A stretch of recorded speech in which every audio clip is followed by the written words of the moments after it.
پھر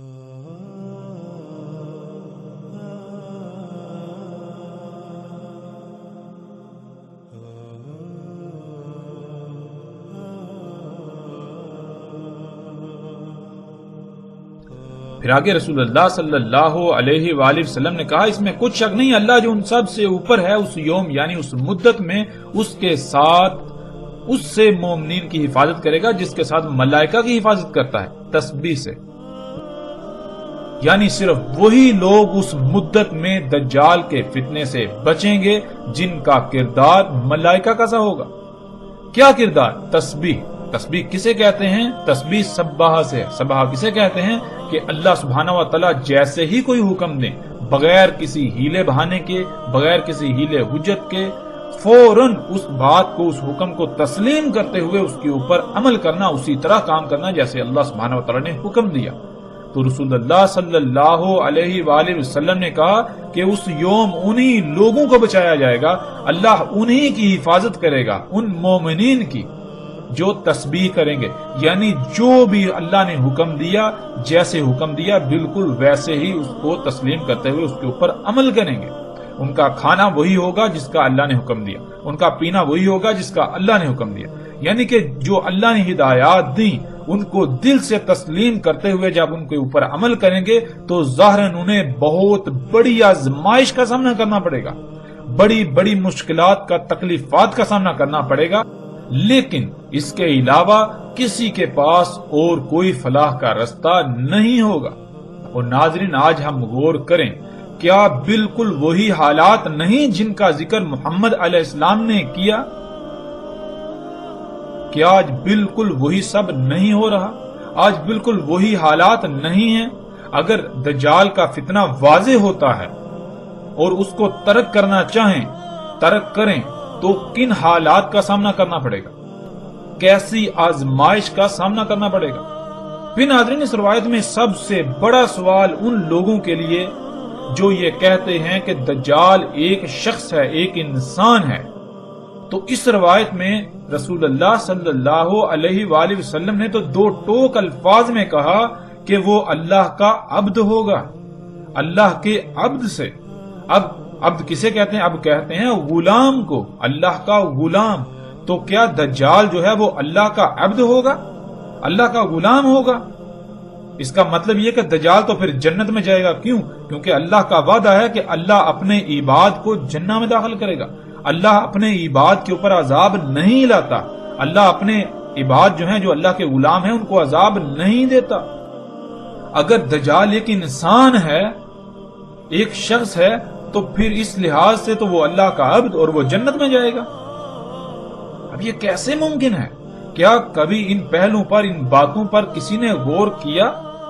بہرحال جیسے جیسے ناظرین ہم آگے بڑھیں گے، ہر بات، ہر پہلو سے، ہر لحاظ سے، ہر طرح سے کھل کر سامنے آ جائے گی، کسی قسم کا کوئی شک و شبہ نہیں رہے گا۔ اور جتنے بھی سوالات ہیں جو آپ کے ذہن میں پیدا ہو رہے ہیں، جتنے بھی سوالات ہیں، ایک ایک سوال کا ہر لحاظ سے کھول کھول کر جواب دیا جائے گا۔ اللہ کے فضل سے ہم کسی بھی سوال کو نہ گول کریں گے، نہ نظر انداز کریں گے، اور نہ ہی ایسا ہوگا کہ ہم ان سوالات کے جوابات ایسے دیں جیسے کہ ہم اپنی طرف سے بناوٹی جوابات دے رہے ہیں۔ نہیں، بالکل نہیں۔ ہم اللہ کے فضل سے ہر ایک کے ہر سوال کا مکمل ہر لحاظ سے کھول کھول کر جواب دیں گے، ہر پہلو کو، ہر بات کو کھول کھول کر سامنے رکھیں گے۔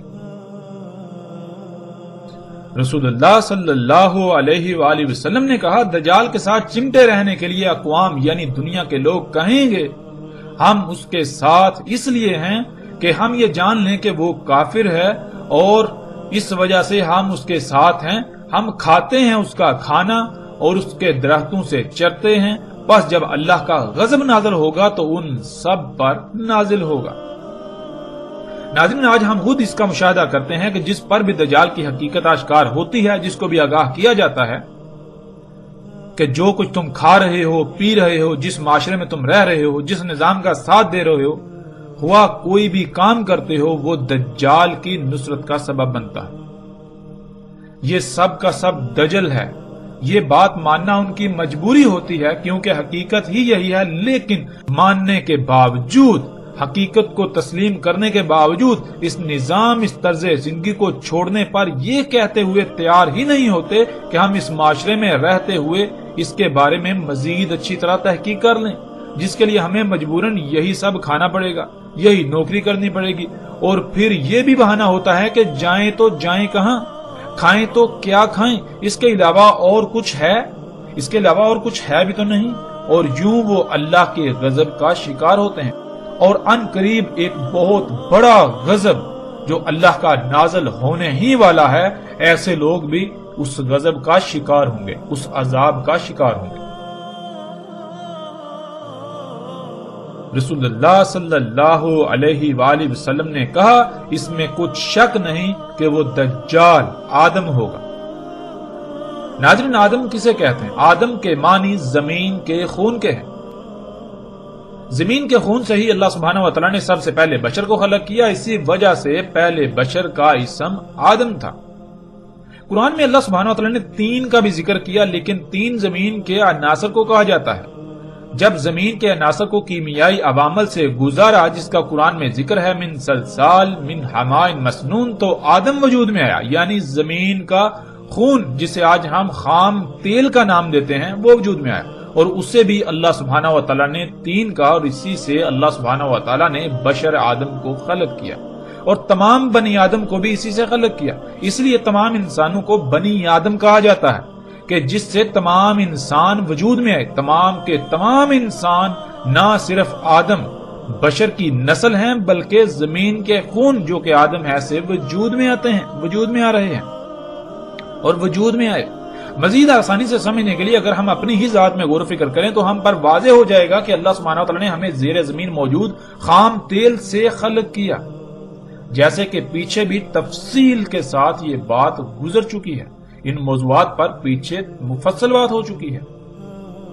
آپ غور کریں کہ انسانوں کو کس سے خلق کیا گیا، وہ کون سا مواد ہے، وہ کون سا میٹیریل ہے، وہ کہاں پر پڑا ہوا ہے جس سے اللہ نے آپ کو بنایا۔ آدم دم سے ہے۔ دم کہتے ہیں ایسے لیکوڈ کو، ایسے مخلول کو جو نہ صرف رنگدار ہو بلکہ جس میں طرح طرح کے مختلف عناصر موجود ہوں۔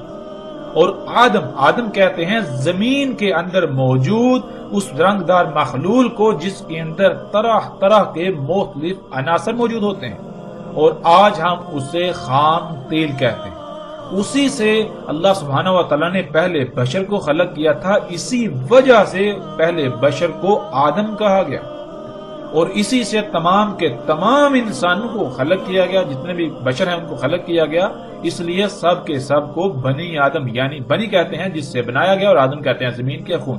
تمام کے تمام جو بشر ہیں یہ آدم یعنی زمین کے خون سے ہی بنائے جا رہے ہیں۔ اب جہاں سے بھی غور کریں بات وہی سامنے آئے گی، زمین کے خون سے ہی سب سے پہلا بشر وجود میں آیا، اور اسی سے آگے سلسلہ چلا، اور جتنے بشر بن رہے ہیں وہ اسی خون سے ہی بن رہے ہیں، سب سے پہلا بشر ہو یا آخری ہو، سب کے سب اسی سے ہی بن رہے ہیں۔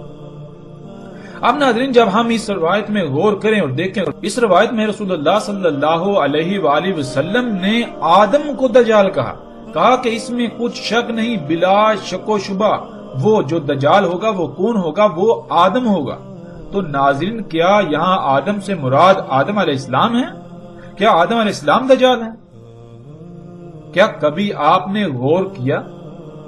آدم تو کہتے ہیں زمین کے خون کو، جیسے عربی میں دم کہتے ہیں خون کو، دم کہتے ہیں وہ رنگدار مخلول جس کے اندر طرح طرح کے عناصر پائے جاتے ہیں، اور آدم کہتے ہیں زمین کے خون کو، زمین کے اندر موجود جو زمین کا خون ہے، جو زمین کی رگوں میں دوڑتا ہے، جس سے زمین اپنی نباتات نکالتی ہے۔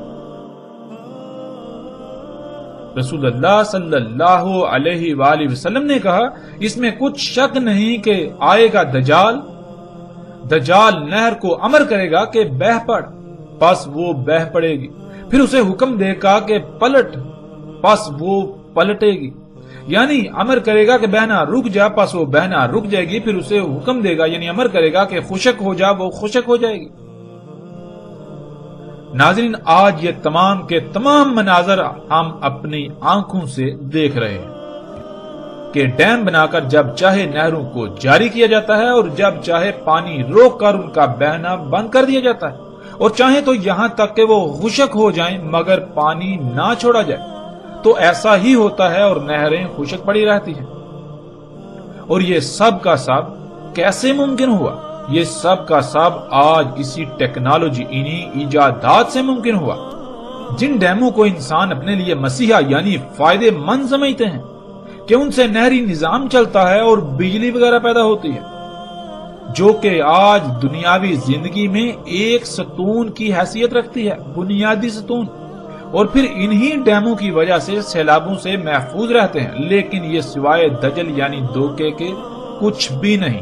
یہ بہت بڑا دجل ہے اور اکثریت اس دجل کا شکار ہے۔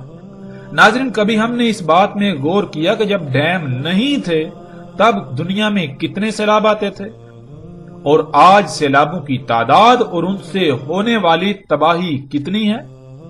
آج ڈیم ہونے کے باوجود جب ڈیم نہیں تھے تو ان کے مقابلے میں، اس وقت کے مقابلے میں کئی گنا زیادہ اور کئی گنا بڑے بڑے تباہ کن سیلاب آتے ہیں اور انتہائی وسیع پیمانے پر تباہی پھیلاتے ہیں، انسانوں کو نقصانات کا سامنا کرنا پڑتا ہے۔ تو کیا یہ ڈیم مسیحا ہے، یہ محض دجل؟ آج ہم ڈیم بنا کر یہ سمجھتے ہیں کہ ہم نے نہری نظام بنا لیا اور یوں بہت سی زمین کاشتکاری کے قابل ہوگی، لیکن کبھی ہم نے یہ سوچا یہی پانی روک کر ہم نے زیر زمین نہ صرف پانی کی سطح کو کم کر دیا بلکہ پوری دنیا کی زمین کو بنجر کر دیا؟ کیا یہ دجل نہیں؟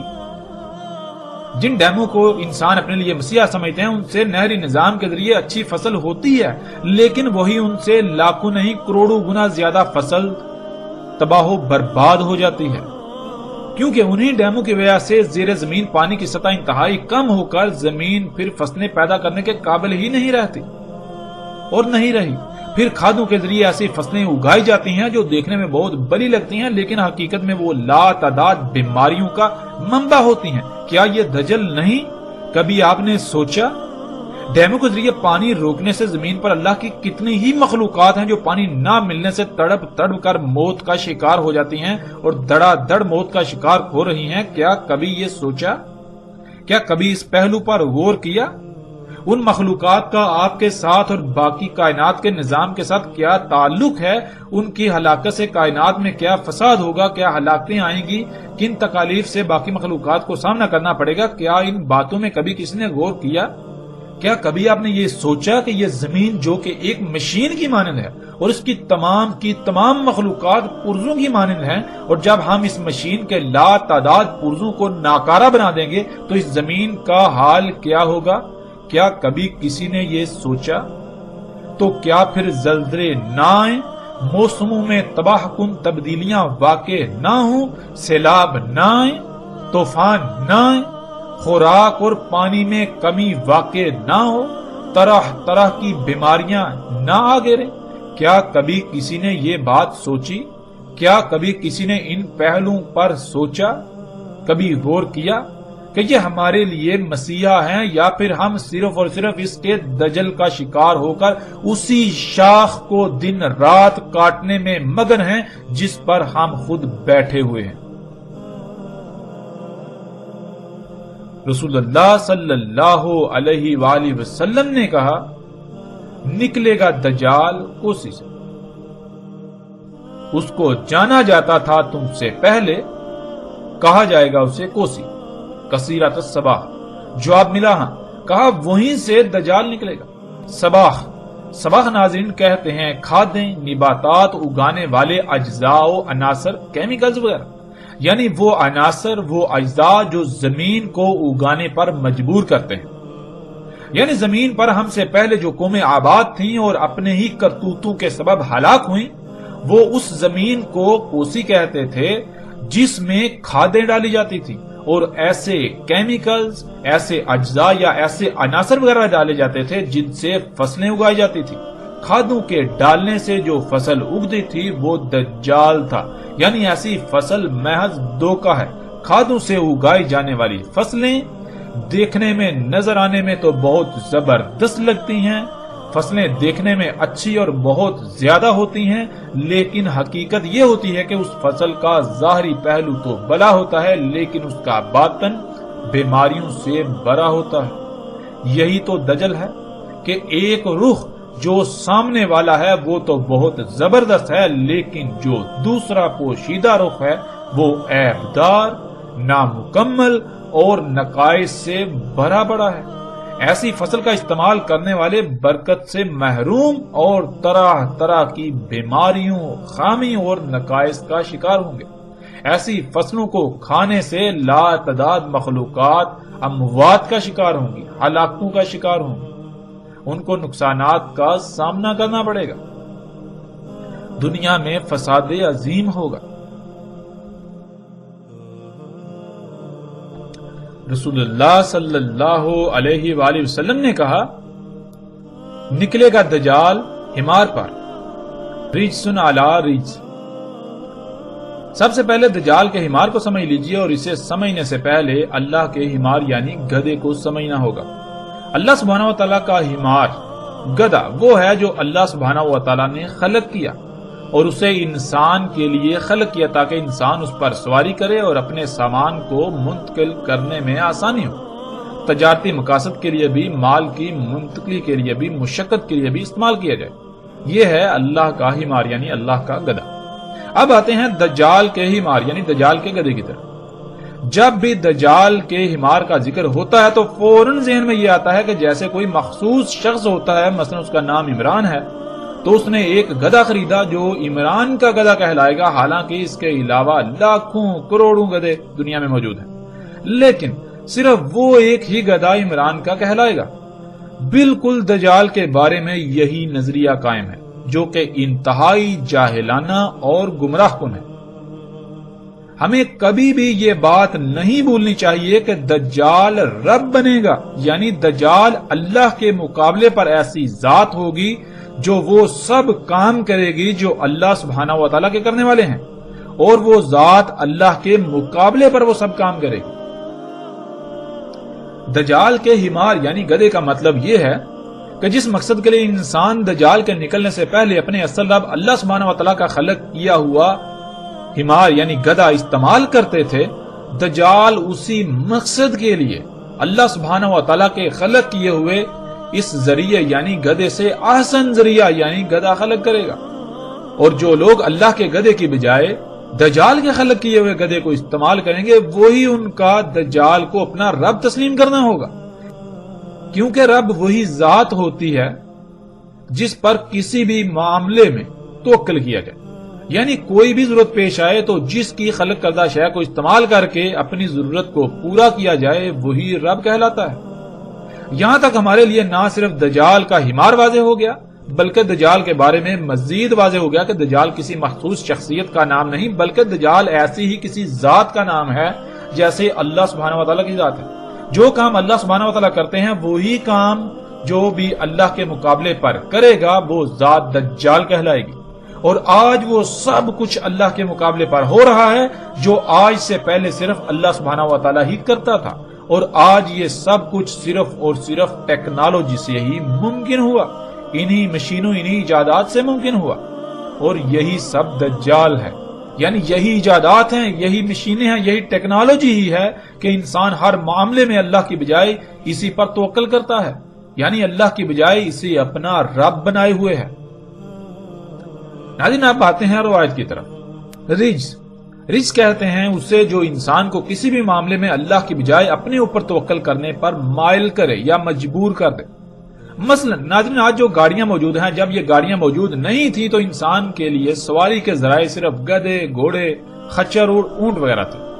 جب بھی انسان کو سفر کی ضرورت پیش آتی تو فوراً انسان کے ذہن میں یہی ذرائع آتے اور انہی پر انحصار کرتا، لیکن آج گدھے، گھوڑے، خچر اور اونٹوں کی موجودگی کے باوجود جب بھی انسان کو سفر کی ضرورت پیش آتی ہے تو فوراً جس کے بارے میں ذہن میں آتا ہے وہ گاڑیاں ہیں، اور گاڑیوں کی موجودگی میں انسان کے بالکل بھی ذہن میں گدھے، گھوڑے، اونٹ وغیرہ کا خیال نہیں آتا۔ اس کی جو وجہ بنی اسے عربی میں رجس کہتے ہیں۔ جب بھی سفر کی ضرورت پیش آئی تو فوراً گاڑی کا خیال آیا، اسی پر انحصار کیا، اسی پر توکل کیا، باوجود اس کے کہ گدھے، گھوڑے، خچر اور اونٹ وغیرہ موجود ہیں۔ آج انسان چاہ کر بھی گدھے، گھوڑے، اونٹ وغیرہ پر سفر نہیں کرتا جہاں بھی یہ گاڑیاں موجود ہیں۔ ان میں کشش ہی ایسی ہے کہ وہ انسان کو اپنی طرف مائل کر لیتی ہیں، بالکل مجبور کر دیتی ہیں۔ یہی وہ شے ہے جسے عربی میں رجس کہا جاتا ہے۔ رسول اللہ صلی اللہ علیہ وآلہ وسلم نے کہا، نکلے گا دجال حمار پر، دجال حمار پر نکلے گا، یعنی گدھے پر نکلے گا۔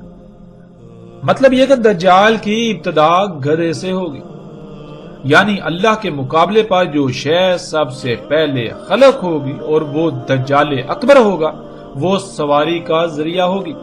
ایسا سواری کا ذریعہ جو رجس پر رجس ہوگا، یعنی اس کی موجودگی میں اللہ کے سواری کے ذرائع بے وقت ہو جائیں گے، لوگ اس کی طرف نہ چاہ کر بھی کھینچے چلے جائیں گے۔ دجال ہوگا رجس پر رجس، یعنی دجال کی موجودگی میں انسان اسے اپنے رب بنانے پر، یعنی اس کی خلق کردہ اشیاء سے ضروریات پوری کرنے پر مجبور ہوں گے، یا اپنے لیے صرف انہی میں فائدہ دیکھیں گے اور یوں استعمال کریں گے۔ اب آتے ہیں دجال کا حمار ہوگا کیا، کیسا ہوگا، اس کی پہچان کیا ہے، اس سمیت تمام کے تمام سوالات کے جوابات کی طرف۔ رسول اللہ صلی اللہ علیہ وآلہ وسلم نے کہا، اس میں ہوں گی 3 علامات، یعنی جن سے دجال کو پہچانا جا سکے گا۔ وہ اول ہوگا، یعنی جو بھی کام کرے گا، جو بھی خلق کرے گا، جو بھی خلق ہوگی، وہ ضرور کسی نہ کسی لحاظ سے عیبدار، خامیوں نقائص والا ہوگا، خامیوں نقائص والی ہوگی، ایک پہلو سے مکمل، دوسرے پہلو سے یکسر نامکمل ہوگی۔ تمہارا رب اول نہیں ہے، یعنی جو شے بھی عیبدار ہو وہ تمہارے رب اللہ سبحانہ و تعالیٰ کی نہیں ہوگی، کیونکہ اللہ کے لیے ہے ہی حمد۔ اللہ سبحان ہے، اللہ جو کچھ بھی خلق کرتا ہے وہ عیوب سے، نقائص سے پاک ہوتی ہے۔ اللہ کچھ بھی عیبدار، نقائص والا، خامی والا خلق نہیں کرتا، اس لیے جو کچھ بھی عیبدار ہوگا وہ تمہارے رب کا نہیں ہوگا، اور نہیں مسخر کیے جائیں گے اس کے لیے دواب مگر حمار، یعنی اللہ سبحانہ تعالیٰ کا جو دابہ ہے وہ تمام کے تمام جاندار جو زمین پر رینگنے والے ہیں، اپنی ٹانگوں پر چلنے والے ہیں، یا اڑنے والے ہیں، یا پھر تیرنے والے ہیں، سب کو خلق کرنے کا الگ الگ مقصد ہے، جن میں سے کچھ ایسے ہیں جن کو اللہ سبحانہ و تعالیٰ نے سواری کے لیے خلق کیا، لیکن وہ تو محض چند ایک ہیں، اور جو ان کے علاوہ ہیں جن کی تعداد کا شمار ہی نہیں، ہر کسی کو الگ الگ مقصد کے لیے خلق کیا۔ اور دجال کے لیے دواب میں سے صرف حمار یعنی سواری کا ذریعہ مسخر کیا گیا، یعنی وہ جتنا بھی دابہ خلق کرے گا، اور دابہ کہتے ہیں حرکت کرنے والی مخلوقات کو، خواہ وہ رینگ کر حرکت کریں، چل کر کریں، اڑ کر کریں، یا پھر تیر کر کریں، وہ جتنا بھی دابہ خلق کرے گا اس کا مقصد سواری کرنا یا مشقت کرنا ہوگا، یعنی وہ مقصد ہوگا جس مقصد کے لیے اللہ سبحانہ و تعالیٰ نے گدھے کو خلق کیا۔ رجسن علی رجس، یعنی دجال کے گدھے کے ہوتے ہوئے کوئی بھی انسان سواری کی ضرورت پوری کرنے کے لیے یا مشقت کے لیے اللہ کے گدھے کو استعمال نہیں کرے گا، بلکہ دجال گدھے کی جانب چاہتا ہوا یا نہ چاہتا ہوا کھینچا چلا جائے گا۔ کتب ہوگا اس کی عین کے درمیان، کافر پڑھ لے گا اسے، ہر مومن خواہ وہ لکھنا جانتا ہو یا نہ جانتا ہو۔ ناظرین، اس کی وضاحت پیچھے گزر چکی۔ ہمارا موضوع دجال کا گدھا یعنی سواری کا ذریعہ تھا، مشقت کا ذریعہ، اور رسول اللہ صلی اللہ علیہ وآلہ وسلم نے واضح کر دیا کہ دجال کے لیے جو دابہ مسخر کیا جائے گا وہ صرف اور صرف سواری کا ذریعہ ہی مسخر کیا جائے گا، یعنی وہ جتنا بھی دابہ حرکت کرنے والی مخلوقات خلق کرے گا، جتنی بھی حرکت کرنے والی مخلوقات خلق ہوں گی جو کہ دجال ہوگا، وہ سارے کا سارا دابہ سواری، مال و اشیاء کی منتقلی اور مشقت کے مقاصد کے لیے ہی خلق کیا جائے گا، خلق ہوگا، وہ سارے کا سارا دابہ دجال ہوگا۔ اور آج ہم دیکھیں کہ وہ کون سی ایسی اشیاء ہیں جو اللہ سبحانہ وتعالیٰ کے خلق کردہ سواری کے ذرائع یعنی اونٹ، گدھے اور گھوڑے اور خچر وغیرہ کے علاوہ موجود ہیں، اور اگر ایسی موجود ہیں اور اسی مقصد کے لیے ہیں اور وہ اللہ کی خلق کردہ نہیں، تو پھر وہ تمام کی تمام دجال کا ہمار ہے، دجال کا گدھا یعنی سواری و مال کی منتقلی کا ذریعہ۔ اور جب ہم غور کریں تو دجال کا ہمار اتنا واضح ہے کہ ہمیں اتنے انسان نظر نہیں آتے جتنے دجال کے ہمار نظر آتے ہیں، جنہیں ہم گاڑیاں، ٹرینیں، ٹرامیں، ہوائی جہاز، بحری جہاز وغیرہ کا نام دیتے ہیں۔ یہ سب کا سب دجال کا ہمار ہے، جیسا کہ سکرین پر نظر آنے والی تصاویر میں آپ دیکھ سکتے ہیں۔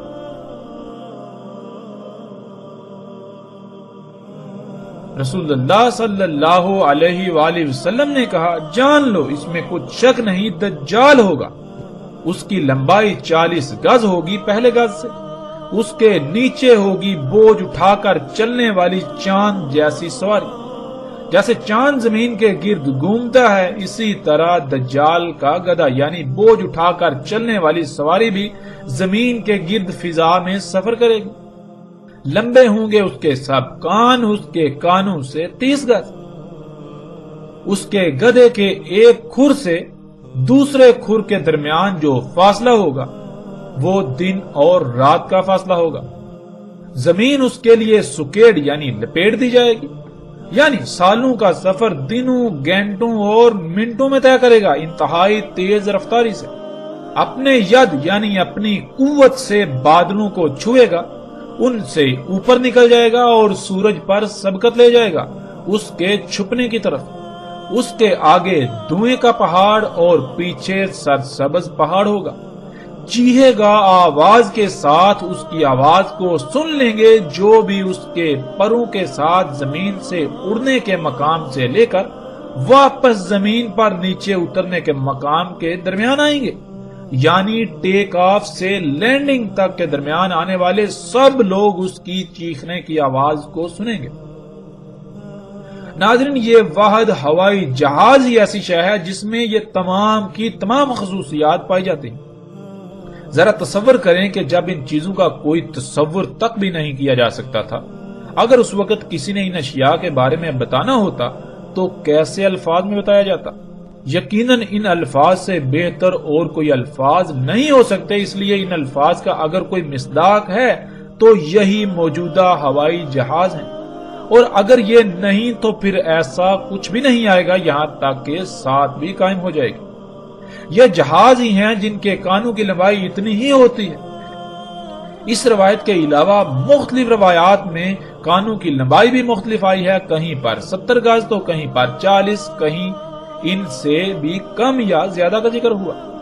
جیسے انسان کے کان کو دیکھا جائے تو ان کی باہر کو نکلی ہوئی لمبائی چند سینٹی میٹر ہوتی ہے، بالکل اسی طرح دجال کے گدھے کے کان، جنہیں پر بھی کہتے ہیں، جہاں سے وہ شروع ہوتے ہیں اور ان کے آخری سرے تک اتنی ہی لمبائی بنتی ہے۔ یہ ہوائی جہاز ہی ہیں جو زمین کے گرد اسی طرح گھومتے ہوئے سفر کرتے ہیں فضا میں جیسے چاند زمین کے گرد گھومتا ہے۔ یہ ہوائی جہاز ہی ہے کہ جب سفر کرتا ہے تو اتنی تیز رفتاری سے سفر کرتا ہے کہ گویا اس کے لیے زمین سکیڑ دی گئی، اور اس کے علاوہ بھی جتنے بھی دجال کے سواری کے ذرائع ہیں ان سب کے لیے زمین سکیڑ دی جاتی ہے، زمین سکڑ جاتی ہے، یعنی ان کی رفتار اتنی تیز ہوتی ہے کہ بہت کم وقت میں بہت زیادہ فاصلہ طے کر لیتے ہیں۔ یہ ہوائی جہاز ہی ہے کہ اس کے ایک کھر یعنی جہاں سے وہ اوپر اڑتا ہے وہاں سے لے کر دوسرے کھر تک، یعنی جہاں وہ واپس نیچے زمین پر اترتا ہے تو دن اور رات کا فاصلہ ہوتا ہے۔ جیسے کوئی جہاز جاپان سے اڑ کر امریکہ جاتا ہے تو اس کے ایک کھر سے دوسرے کھر کے درمیان دن اور رات کا فاصلہ ہوتا ہے۔ اسی طرح درجنوں روٹس ایسے ہیں کہ جب دجال کا گدھا قدم اٹھاتا ہے تو وہ واپس زمین پر قدم تب رکھتا ہے کہ درمیان میں دن رات گزر جاتا ہے۔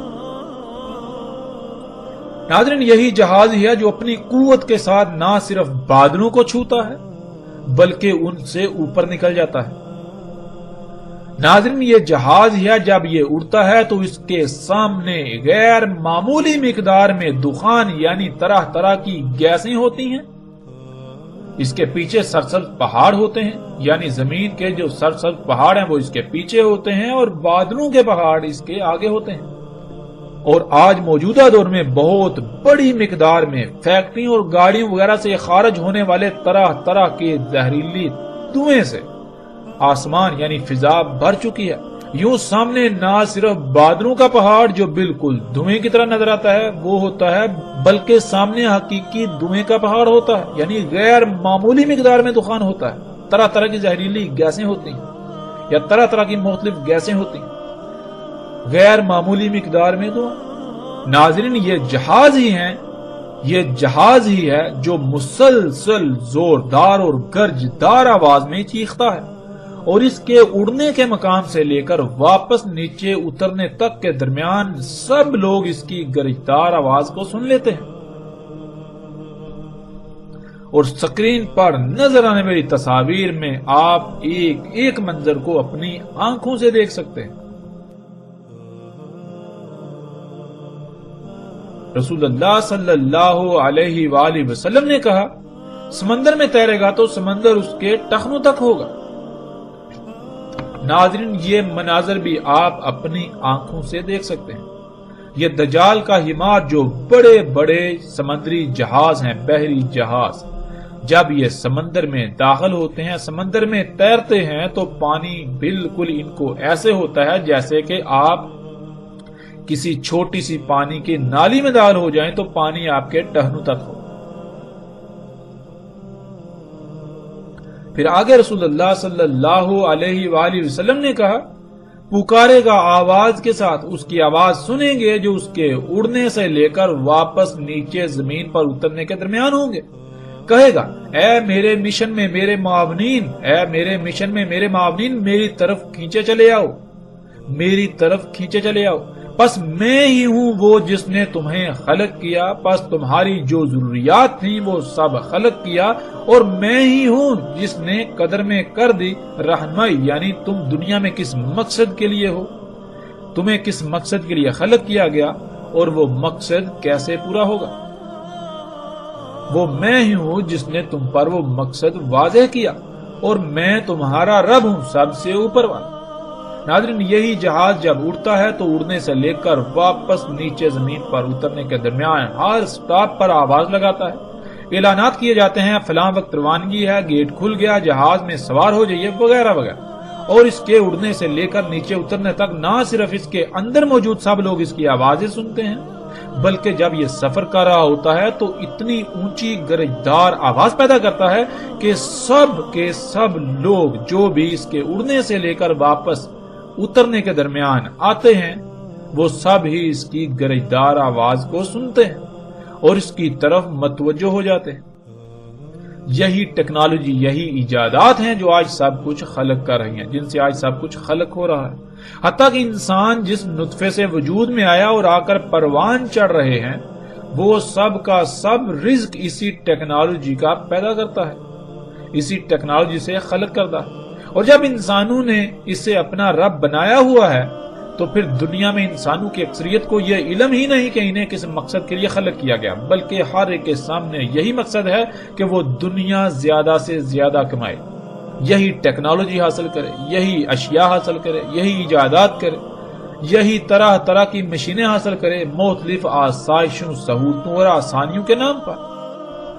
یوں محمد رسول اللہ صلی اللہ علیہ وآلہ وسلم نے ایک ایک لفظ سچ کہا جو آج ہماری آنکھوں کے سامنے ہے۔ اے اللہ کے نبی محمد رسول اللہ صلی اللہ علیہ وآلہ وسلم، آپ نے بالکل سچ کہا تھا، آپ نے بالکل سچ کہا تھا، آپ نے بالکل سچ کہا تھا۔ رسول اللہ صلی اللہ علیہ وآلہ وسلم نے کہا، دجال کے گدھے کے کانوں کے درمیان 40 گدھ ہوں گے اور اس کے گدھے کا روٹ ہوگا 3 یوم کا فاصلہ۔ سمندر میں داخل ہوگا اپنی سامان اٹھا کر سفر کرنے والی سواری پر۔ کہا بالکل ایسے ہی داخل ہوگا جیسے داخل ہوتے ہو تم اپنے گھوڑے پہ سوار ہو کر کھیتوں کو سیراب کرنے والی نہر میں۔ یعنی ناظرین، جیسے آپ کھیتوں کو سیراب کرنے والی کسی کھال میں، جو پانی کی کھال ہوتی ہے، نالی ہوتی ہے، اس میں داخل ہوں گھوڑے پر سوار ہوگا تو گھوڑے کو کتنا پانی ہوگا، بالکل اسی طرح دجال کا حمار یعنی دجال کا سواری کا ذریعہ جب دجال کو اٹھا کر انہی طرح طرح کی مخلوقات کو اپنے اوپر سوار کر کے سمندر میں سفر کرے گا، اس میں چلے گا، اس میں داخل ہوگا، تو سمندر کا پانی اس سے ایسے ہی ہوگا جیسے تم کھیتوں کو سیراب کرنے والی نہر یعنی کھال میں داخل ہوتے ہو گھوڑے پر سوار ہو کر۔ رسول اللہ صلی اللہ علیہ وآلہ وسلم نے کہا، جان لو اس میں کچھ شک نہیں، دجال کھانا کھائے گا اور مشروب پیے گا اور چلے گا اپنی ٹانگوں پر، اور اللہ اوپر ہے ان سب سے یعنی اللہ سبحانہ و تعالیٰ کی ذات ان حاجات سے بالاتر ہے۔ آج جتنی بھی ٹیکنالوجی ہے وہ تمام کی تام کھاتی ہیں، جسے ہم بجلی کا نام دیتے ہیں، خواہ وہ موسموں اور بادلوں میں چھیڑ چھاڑ کرنے والے آلات ہوں یا مختلف مصنوعات بنانے والی یعنی دجال کی جنت کی سہولیات اور نعمتیں خلق کرنے والی جتنی بھی مشینیں ہیں وہ تام کھا کر یا مشروب پی کر ہی چلتی ہیں۔ جیسے انسان اور ہر جانور کے طعام اور مشروب میں فرق ہے، سب ایک دوسرے سے مختلف کھاتے ہیں، درخت کاربن اور آکسیجن کھاتے ہیں، اسی طرح دجال یعنی ٹیکنالوجی جنہیں ہم مشینوں کا نام دیتے ہیں اس کا طعام بجلی ہے اور مشروب زمین کا خون ہے، یعنی زمین سے نکالا جانے والا خام تیل جس سے درجنوں اقسام کے تیل اخذ کیے جاتے ہیں۔ ٹیکنالوجی ان حاجات کی محتاج ہے، لیکن اللہ سبحانہ و تعالیٰ ایسی تمام حاجات سے پاک ہے۔ ناظرین، بہت سی روایات میں رسول اللہ صلی اللہ علیہ وسلم نے کہا کہ دجال کی توبہ کرنے والے یعنی اسے اپنا رب تسلیم کرنے والوں میں اکثریت یہود کی ہوگی۔ اور ناظرین، جب ہم یہ الفاظ پڑھتے ہیں، یہ بات ہمارے سامنے آتی ہے، ہمیں بتائی جاتی ہے، تو ہم بالکل بے فکر ہو جاتے ہیں، اس لیے کہ ہم خود کو مسلمان کہتے ہیں، مسلمان سمجھتے ہیں، مسلمان کہلواتے ہیں، اور یہود تو وہ ہیں جو آج بھی یہودی کہلاتے ہیں۔ اور پھر قرآن میں یہود و نصارہ کے بارے میں جتنی بھی آیات ہیں ہم ان سے مراد بھی یہودی اور عیسائی لیتے ہیں، لیکن ہم نے کبھی یہ غور نہیں کیا کہ قرآن میں اللہ سبحانہ تعالیٰ نے یہود و نصارہ کن کو کہا۔ جب ہم قرآن میں غور و فکر کریں تو قرآن کی پہلی سورۃ الفاتحہ میں مغضوب اور ضالین کے الفاظ آئے ہیں، اور سب اس پر متفق ہیں کہ مغضوب سے مراد یہود اور ضالین سے مراد نصارہ ہے۔ اور سورہ فاتحہ کو دن میں کئی بار پڑھتے ہیں، اس کے باوجود غور ہی نہیں کرتے کہ اگر ہم نے وہ کچھ کیا جو بنی اسرائیل میں سے لوگوں نے کیا، جو یہود کہلائے تو ہم بھی یہود کہلائیں گے، اور جو کچھ نصارہ نے کیا اگر ہم بھی وہی کریں گے، ہم نے بھی وہی کیا تو ہم بھی نصارہ کہلائیں گے۔ بنی اسرائیل کو اللہ سبحانہ و تعالیٰ نے اس امت کے طور پر منتخب کیا جسے دنیا کے انسانوں کے لیے نکالا تھا، لیکن جب انہوں نے اپنی ذمہ داری ترک کر دی اور دین کو ٹکڑے ٹکڑے کر کے گروہ در گروہ تقسیم ہو گئے تو اللہ سبحانہ و تعالیٰ کے غضب کا شکار ہوئے، اللہ کی لعنت کا شکار ہوئے، دنیا میں ذلیل و رسوا ہوئے، اس کے باوجود کہ وہ آج تک خود کو وہی امت سمجھ رہے ہیں جسے اللہ نے دنیا کے انسانوں کے لیے نکالا، یعنی انہوں نے ہی دنیا میں نظام قائم کرنا ہے، صرف انہیں ہی دنیا پر حکمرانی کا حق حاصل ہے۔ وہ طے کریں گے کہ کیا دنیا کے انسانوں کے لیے فائدہ مند ہے اور کیا نقصان دہ ہے، کیا کس نے کرنا ہے کیا نہیں کرنا، اس لیے وہ کبھی بھی ہاتھ پر ہاتھ رکھ کر نہیں بیٹھے اور دنیا میں اپنا نظام، اپنی حکومت قائم کرنے کے لیے کوشش کرتے رہے اور ساتھ کے قائم ہونے تک کرتے رہیں۔ اور بنی اسرائیل میں سے جنہوں نے اپنی آنکھوں، کانوں اور دلوں کا اس مقصد کے لیے استعمال ترک کر دیا جس مقصد کے لیے اللہ نے یہ نعمتیں دی، تو وہ رستے سے ہٹ گئے، یعنی غور و فکر کرنا چھوڑ دیا، تو یہود نے انہیں رستے سے ہٹا کر اپنی نصرت کے لیے استعمال کیا، یوں وہ نصارہ کہلائے۔ نصارہ یعنی نصرت کرنے والے، مدد کرنے والے۔ گمراہ ہونے والے یہود کے مشن میں ان کی نصرت کرنے والوں کو اللہ نے نصارہ قرار دیا۔ آج وہ تمام کے تمام لوگ جو ذمہ داری کو ترک کر چکے ہیں جو اللہ نے عائد کی تھی اور یہود کی روش اختیار کی، وہ اللہ کے غضب کا شکار ہوئے، یعنی دنیا میں ذلیل و رسوا ہو رہے ہیں، وہ سب کے سب یہود، اور جو گمراہ ہو کر ان کی نصرت کر رہے ہیں وہ سب کے سب نصارہ ہیں۔ آج کے یہود کی بالکل آسان پہچان یہ ہے کہ جو لوگ بنی اسرائیل میں سے جن پر اللہ نے غضب کیا ان کی روش اختیار کیے ہوئے ہیں اور اس کے باوجود وہ خود کو امت محمد قرار دیتے ہیں، وہ یہود اور جو گمراہی کا شکار ہیں، یوں وہ ان کی نصرت کر رہے ہیں یا نصرت کا سبب بن رہے ہیں، وہ سب کے سب نصارہ ہیں۔ رسول اللہ صلی اللہ علیہ وآلہ وسلم نے کہا، لوگ بھاگ جائیں گے دجال سے پہاڑوں میں۔ اور ناظرین، یہ منظر بھی آج ہم اپنی آنکھوں سے دیکھتے ہیں، اور اس میں سب سے بڑی بات غور کرنے والی یہ ہے کہ دجال سے لوگ بھاگ جائیں گے پہاڑوں میں۔ اب سوال یہ پیدا ہوتا ہے کہ وہ کون سی شے ہے جو پہاڑوں میں نہیں ہوگی، وہاں نہیں ہوگی، مگر اس کے علاوہ جو شہر ہوں گے، جدید شہر ہوں گے، جو بستیاں ہوں گی، وہاں پر دجال موجود ہوگا۔ یعنی دجال شہروں میں موجود ہوگا، پہاڑوں میں نہیں ہوگا۔ ناظرین، آج آپ غور و فکر کریں، یہ بات بالکل واضح ہو جاتی ہے کہ اگر دجال کوئی شخص ہوگا تو کیا وہ پہاڑوں میں نہیں جا سکتا؟ لوگ بھاگ کر پہاڑوں میں ہی کیوں جائیں گے؟ جب غور و فکر کریں تو بالکل واضح ہو جاتا ہے کہ یہی ایجادات، یہی اشیاء، یہی مشینیں، یہ معاشرے، یہ سوسائٹی جو ہے، یہ جدیدیت جو ہے، یہ جدت، یہ معاشرے چکا چوند جو طرح طرح کی ایجادات سے، اشیاء سے، سہولتوں، آسائشوں کے نام پر بڑے بڑے ہیں، دنیا میں جنت کا منظر پیش کر رہے ہیں۔ جن لوگوں پر یہ حقیقت واضح ہوتی ہے کہ یہ تو دجل ہے، یہ تو دجال ہے، یہ تو دھوکہ ہے، تو وہ یہاں سے جب نکلتے ہیں تو کہاں جاتے ہیں؟ پہاڑوں میں۔ اور پہاڑوں میں کیا ہے؟ جب آپ پہاڑوں میں رہنے والوں کی زندگیوں کو دیکھیں تو ان کی زندگیاں دجال سے پاک ہیں، ان اشیاء سے پاک ہیں، وہ بہت بڑی حد تک فطرت کے قریب ہیں۔ رسول اللہ صلی اللہ علیہ وآلہ وسلم کے یہ الفاظ بھی بالکل واضح کر دیتے ہیں کہ دجال کیا ہوگا۔ اس کے باوجود بھی اگر ہم جان بوجھ کر گمراہی کا سودا کرنا چاہتے ہیں تو فیصلہ ہمارے اپنے ہاتھ میں۔ رسول اللہ صلی اللہ علیہ وآلہ وسلم نے کہا، جو سنے دجال کے بارے میں پس اس سے دور بھاگ جائے۔ پس اللہ کی قسم، اس میں کچھ شک نہیں کہ ایک شخص اس کے پاس آئے گا اور وہ سمجھ رہا ہوگا کہ وہ مومن ہے، پس اس کی اتباع کرے گا، اس سے جو بیس کیا گیا اس کے ساتھ شبہات سے۔ اس روایت میں رسول اللہ صلی اللہ علیہ وآلہ وسلم نے شبہات سے بچنے کی تلقین کی۔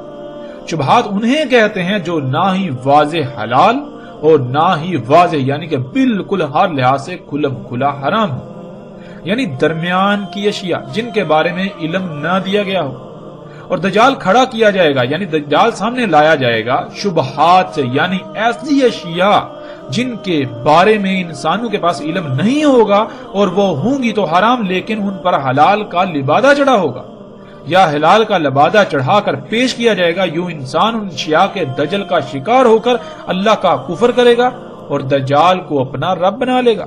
اس کے باوجود وہ یہ گمان کر رہا ہوگا، وہ یہ سمجھ رہا ہوگا کہ وہ مومن ہے، جیسا کہ رسول اللہ صلی اللہ علیہ وآلہ وسلم نے کہا کہ وہ یہ گمان کرے گا کہ وہ مومن ہے، حالانکہ حقیقت یہ ہوگی کہ وہ دجال کی اتباع کر رہا ہوگا، یعنی دجال کو اپنا رب بنا چکا ہوگا، وہ مومن نہیں ہوگا، یعنی وہ اللہ کے احکامات کو مان کر ان کے مطابق زندگی نہیں گزار رہا ہوگا، وہ اللہ کے حکم کے مطابق نہیں کھا رہا ہوگا، اس کا اللہ کے حکم کے مطابق حلال حرام نہیں ہوگا، بلکہ وہ اپنی زندگی گزارنے کے لیے، اپنی ضروریات کو پورا کرنے کے لیے وہ انہی چیزوں کو، انہی اشیاء کو اختیار کرے گا جن سے اللہ نے روکا، اللہ نے منع کیا۔